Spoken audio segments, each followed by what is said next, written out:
নমস্কার বন্ধুরা, জলিস lifestyle YouTube চ্যানেলে আপনাদের সবাইকে স্বাগত। আজ শুক্রবার 9 ফেব্রুয়ারি 25শে মাঘ। আজ আমাদের একটি বিশেষ দিন।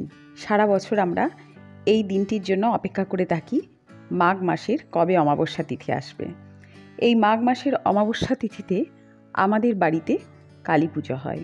ভীষণ ধুমধাম হয় আমাদের এই কালী পুজোতে। তবে কালী পুজোটি হয় আমার অরিজিনাল শ্বশুরবাড়ি, আমাদের গ্রামের বাড়িতে।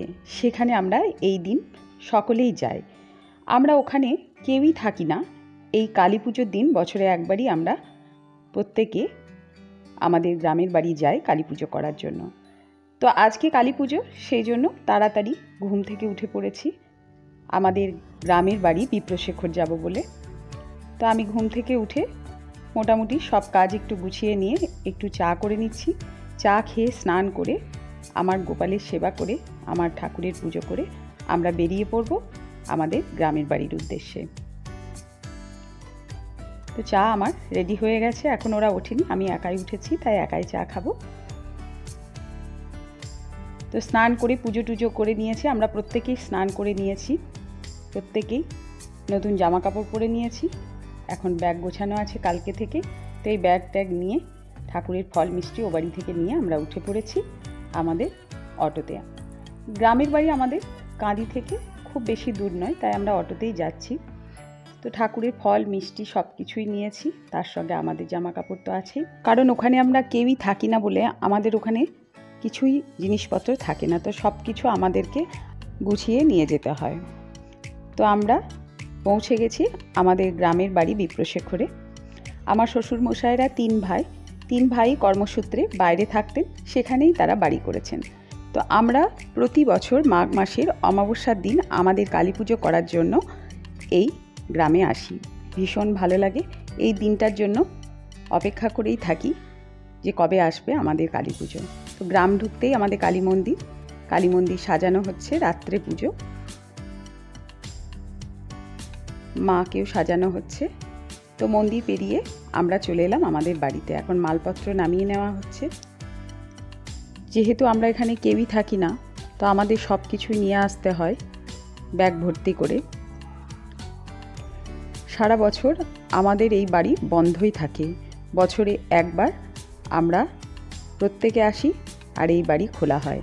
আগে আমাদের বাড়িটা মাটির বাড়ি ছিল, এখন আমাদের বাড়ি আর একটা পাকা ইটের বাড়ি বানানো হয়েছে। সবই আপনাদের দেখাচ্ছি। আমি বাড়ি যাচ্ছি এখন। তো এই যে আমাদের বাড়ি, ডান দিকে যেটা দেখছেন ভাঙা মতো, ওটা আমাদের মাটির বাড়ি। ভাঙা হলেও কাজ চলে এখনও কিন্তু। আর পাশে এটা নতুন করা হয়েছে, পরে দেখাচ্ছি। এটা আমার জেঠ শাশুড়ি। তো রান্না বান্নার তোড়জোড় শুরু হয়ে গেছে এখানে। এটা আমাদের উঠানের ওপরে এই যে মাটির বাড়ি, এটা মাটির বাড়ির বারান্দা। এখানে ভোগ রান্না হচ্ছে। মাটির বাড়িতে ঠাকুরের ভোগ, ফলমূল কাটা, এগুলো আমরা করি। এখানে আমার ননদরা, আমার যা, কমলা কালারের শাড়ি পরে আছে এটা আমার যা, বসে আছে ওটা আমার ননদ। আর এক ননদ নারকেল কুটছে, আর এক ননদ এই যে ঘরের ভিতর ঠাকুরের সব জোগাড় করছে।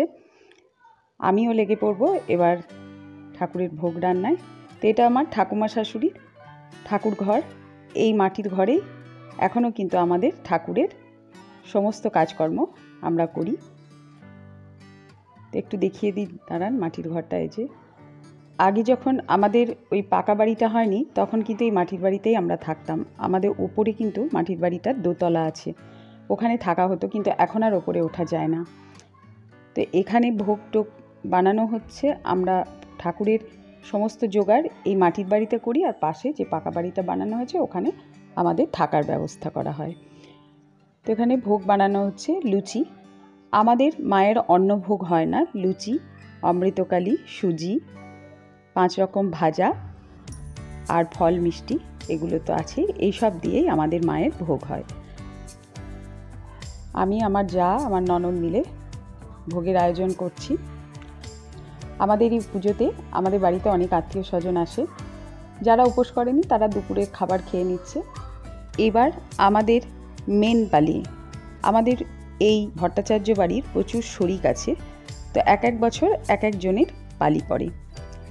আর প্রত্যেক বছরই আমরা পুজো চালাতে আসি, প্রতি বছর যে যার মতো পুজো দেয়, কিন্তু মেন পালি অর্থাৎ ঠাকুরের সমস্ত দায়িত্ব এক এক বছর এক একজনের উপর পড়ে। তো এবছর সেই দায়িত্ব আমাদের উপর। তো ভীষণ আমাদের বাড়িতে ব্যস্ততা, প্রচুর লোকজনও এসেছে। আজকে এই কালী পুজোতে দুজনকে খুব মিস করছি, সেটা হচ্ছে আমার দিদি আর দিদির ছেলে। ওই দিদি আবার আমার যাও, দিদির ছেলের পরীক্ষার জন্য দিদি আজকে আসতে পারেনি, ওরা কালকে আসবে। বাড়িটা আবার পরে আপনাদের দেখাচ্ছি। এখন চলুন একটু যাওয়া যাক মন্দিরে।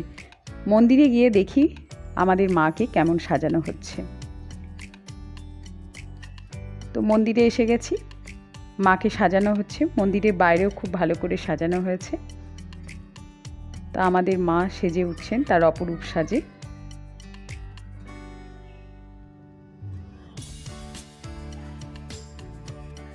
মাকে মালাগুলো পরিয়ে নেওয়া হচ্ছে, কারণ হচ্ছে এমনিতেই বেদিতে তুললে অনেকটা উঁচু হয়ে যাবে, তাই তখন মালাগুলো পরানো হবে না।